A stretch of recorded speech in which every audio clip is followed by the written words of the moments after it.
देख रहे हैं इंडिया जंक्शन। देश की राजनीति से इस वक्त एक बड़ी खबर सामने आ रही है। राज्यसभा चुनाव 2026 में अब मुकाबला बेहद दिलचस्प हो गया है। कुल 37 सीटों के होने वाले इस चुनाव में 26 उम्मीदवार पहले से ही निर्विरोध जीत कर राज्यसभा पहुंच चुके हैं, लेकिन 11 सीटों पर अब सीधा राजनीतिक मुकाबला होगा।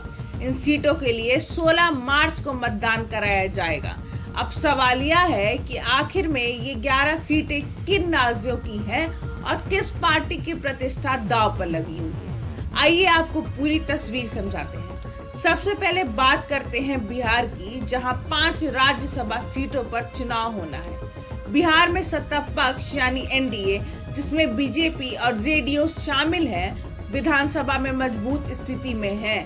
इसलिए माना जा रहा है कि यहाँ 4 सीटों पर एनडीए का पल्ला भारी है, लेकिन 5वीं सीट पर आरजेडी ने उम्मीदवार उतारकर मुकाबले को दिलचस्प बना दिया है। ऐसे में यह सीट बिहार की राजनीति में शक्ति परीक्षण के रूप में देखी जा रही है। अब चलते हैं उड़ीसा की तरफ, जहाँ 4 सीटों पर चुनाव होना है।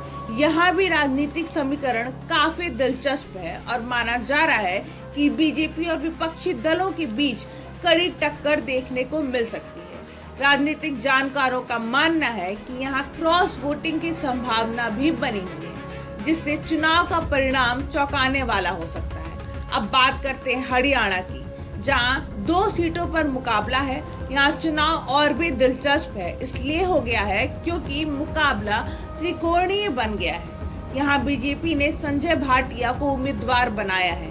कांग्रेस की तरफ से कर्मवीर बौद्ध मैदान में है, जबकि निर्दलीय उम्मीदवार सतीश नांदल भी चुनाव लड़ रहे हैं। निर्दलीय उम्मीदवार के मैदान में उतरने से क्रॉस वोटिंग और राजनीतिक जोड़ तोड़ की संभावना बढ़ गई है।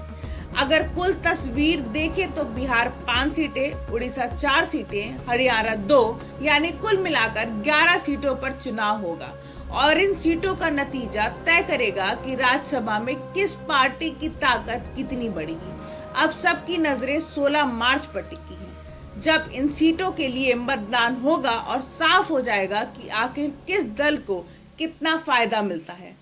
फिलहाल इस बड़ी राजनीतिक खबर पर आपकी क्या राय है, हमें कमेंट करके जरूर बताएं। इंडिया जंक्शन, खबरों का जंक्शन।